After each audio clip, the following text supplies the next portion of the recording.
ધંધુકાના પૂર્વ ધારાસભ્ય અને કોળી સમાજના આગેવાન લાલજી મેરે ભાજપ સાથે છેડો ફાડ્યા બાદ કોંગ્રેસમાં પ્રવેશ કર્યો છે। જો કે કોંગ્રેસમાં પ્રવેશ થતાં જ લાલજી મેરના તેવર પણ બદલાઈ ગયા।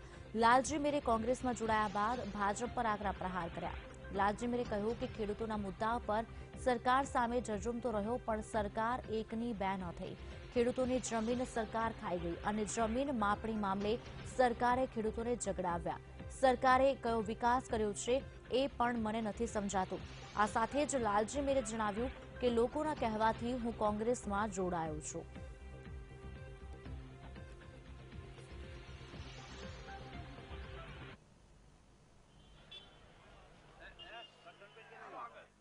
વારંવાર ખેડૂતોના પ્રશ્નની રજૂઆત કરી એટલે મને મામલતદાર, પ્રાંત કલેક્ટર બધાએ સહકાર આપ્યો।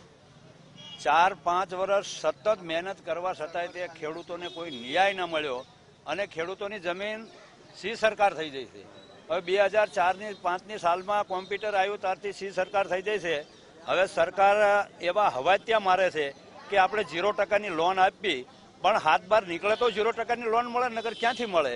જેના હાથ બાર નથી નીકળતા, 8 નથી નીકળતા, 6ની એન્ટ્રી નથી નીકળતી, જેના ખાતા ચાલુ રહ્યા પણ જેના નામ નાબૂદ થઈ ગયા, બીજા હકમાં થયા, એટલે એને કોઈ ન્યાય મળતો નથી।